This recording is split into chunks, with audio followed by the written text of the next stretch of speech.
Saudara-saudara, selamat bertemu dalam cerita dongeng saya mengenai lumpur lapindo. Ini terjadinya lumpur lapindo akibat daripada salah menentukan lokasi. Tidak patutnya dibor, itu dibor. Nanti kemudian bisa dijelaskan. Pelaksananya adalah Lapindo Brantas. Lapindo Brantas ini adalah dioperasikan oleh keluarga Bakri. Ya, tidak menyalahkan, tapi ini menceritakan suatu dongeng bagaimana sampai lumpur lapindo itu terjadi, atau dapat dikatakan kenapa blowout daripada aktivitas atau kegiatan pengeboran minyak itu menjadikan disaster, menjadikan malapetaka. Saudara-saudara, diawali daripada tahun 2006, keluarga Bakri yang konon menjadi kontraktor migas pingin mencoba usaha migas. Untuk pada awalnya mereka mau nyuplai gas di daerah Jawa Timur atau Surabaya. Ya, mereka dengar bahwa di Porong atau di Sidoarjo itu ada banyak sekeluar gas. Padahal di situ sudah sejak zaman Belanda, daerah itu adalah daerah rawan yang tidak boleh diutak-atik. Dari zaman Belanda itu bukan bodoh. Kalau misalnya daerah itu bisa dieksplorasi, itu sudah dieksplorasi dari zaman dulu. Orang-orang Pertamina juga nggak bodoh yang mengambil alih meneruskan usaha perminyakan di Indonesia. Itu sudah dipetahkan bahwa daerah itu harus dihindari daripada pengeboran. Tapi saudara-saudara, apa yang terjadi? Karena gara-gara Undang-Undang Migas tahun 2001, Undang-Undang nomor 22, yang menentukan bahwa pemerintah melalui BPH Migas dan SKK Migas mengambil alih seluruh perminyakan di Indonesia. Padahal orang-orang yang direkrutmen itu ahli tapi tidak familiar dengan kondisi di Jawa.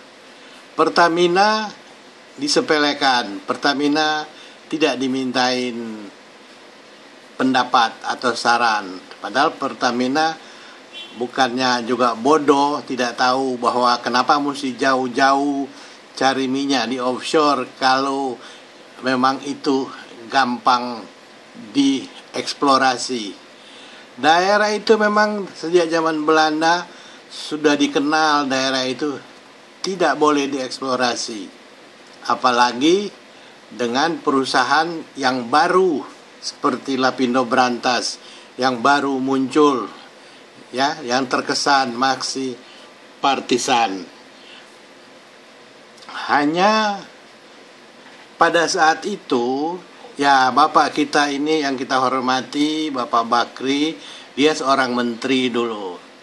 Nah, karena dia menteri, makanya BPH Migas dan SKK Migas berserta ESDM artinya tidak melarang mereka berbuat itu. Tanpa ketahuan Pertamina, mereka mengadakan pengeboran. Maka terjadilah apa yang diperkirakan, terjadi blowout. Nah, yang lucunya waktu terjadi blowout, mereka tidak siap bagaimana menghentikan blowout itu. Selain tidak siap, mereka juga tidak tahu mau minta tolong kemana untuk yang ahli menutup blowout itu. Pertamina yang termasuk ahli untuk blowout itu ya tidak bisa membantu karena mereka hanya ngurus perusahaannya sendiri. Biasanya kalau di Pertamina, yang saya tahu di Sumatera kalau terjadi blowout, mereka selamanya memakai kontraktor dari Amerika, yaitu Red Hat yang paling hebat kalau ada blowout.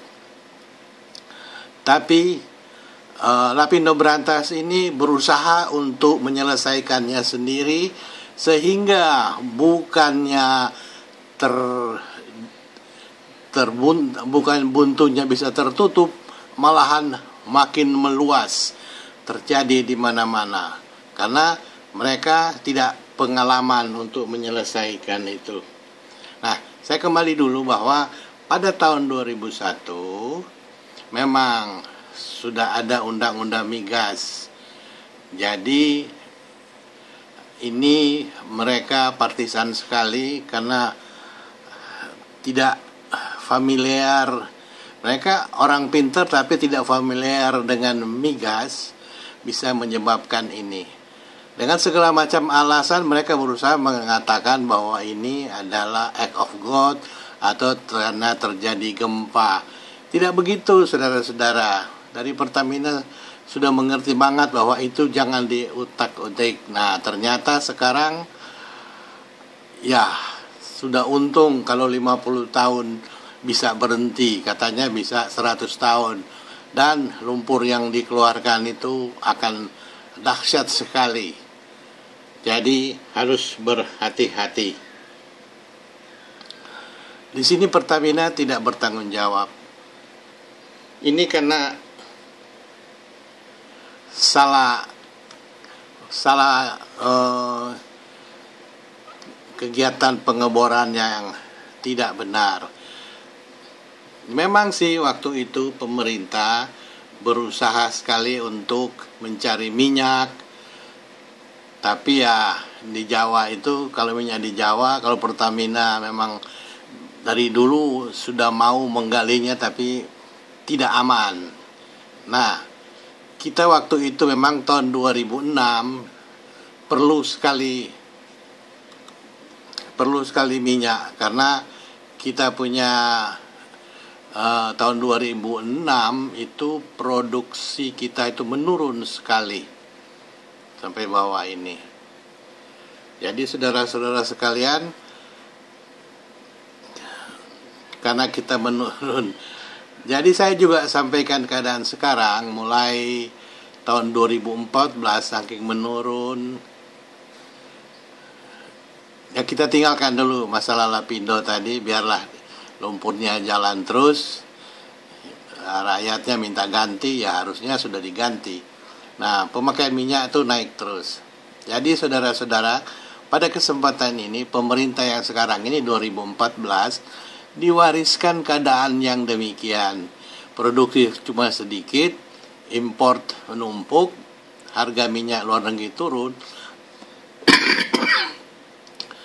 Kalau harga minyak dunia turun, harga minyak kita juga turun. Nanti saya sampaikan bagaimana untuk hitung-hitungannya, bahwa walaupun minyak dunia turun, minyak yang kita jual tidak otomatis turun.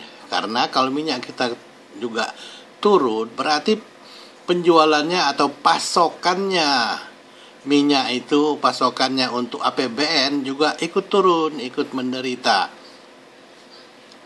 Saya perlu menegaskan di sini karena di posisi ini pemerintah yang sekarang katanya ya pemerintah Jokowi di 2014 ini itu mewarisi keadaan kondisi yang sangat berbahaya kalau tidak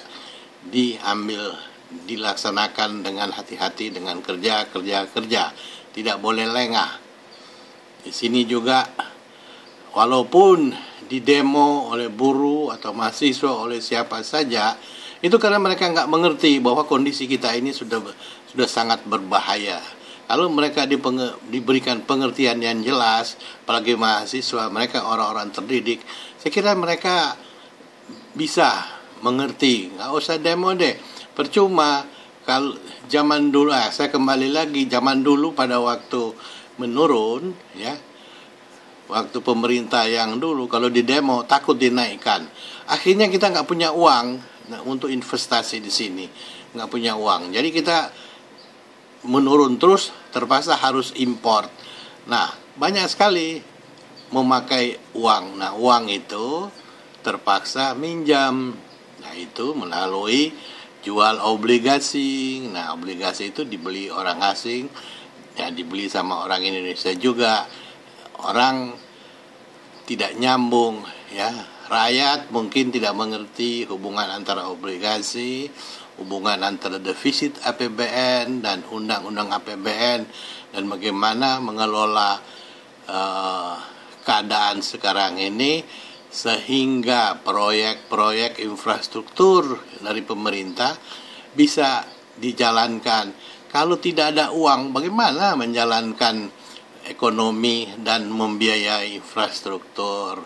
Jadi seharusnya kita yang mengerti, paling tidak kita harus khatam mengenai APBN, kita khatam mengenai undang-undang, dan kita khatam mengenai ekonomi. Kalau tidak, kita akan terpuruk terus. Nanti yang disalahkan siapa? Padahal yang salah kita sendiri, karena saling bentrok satu dengan yang lain. Yang jelas ini kita harus berusaha bagaimanapun caranya, menyewa dari luar negeri kek, mencari teknologi yang bagaimana kek, karena minyak sekarang itu sudah berada di yang kedalaman yang sangat dalam, ya. Demikian juga di offshore, kedalamannya sudah dalam sekali, jadi perlu teknologi yang tinggi dan orang-orang yang terampil. Teknologi yang tinggi kalau tanpa keterampilan juga tidak jalan. Demikian Bapak-bapak yang perlu saya ceritakan dalam dongeng ini. Ya, ini hanya sekedar dongeng saja, karena ya kita kembali lagi soal Lapindo tadi saya tutup bahwa kalau melihat inilah monumen tragedi lumpur Lapindo, kesian kan, gara-gara mencari minyak di tempat yang salah, aktivitasnya, kegiatannya salah, maka terjadilah ini. Siapa yang bertanggung jawab ini? Rakyat pada mati dan sangat menderita. 2014 ini bukan akhir, tapi mungkin belum pertengahan, karena lumpur tetap masih jalan terus. Tidak ada yang bisa memprediksi, bisa berhenti, bisa tambah keras, bisa stabil. Menurut ahli, ya itu bisa 50 tahun sampai 100 tahun. Dia bisa berbentuk gunung, begini menjadi gunung api. Padahal karena mereka cuma mau mengambil gasnya. Di sini memang banyak gas, tapi lumpur lebih banyak, gasnya nggak seberapa, saudara-saudara. Terima kasih. Semoga Bapak semua sekalian bisa melihat bagaimana penderitaannya. Inilah dia pusaran Lapindo itu. Terima kasih. Sampai ketemu di yang akan datang.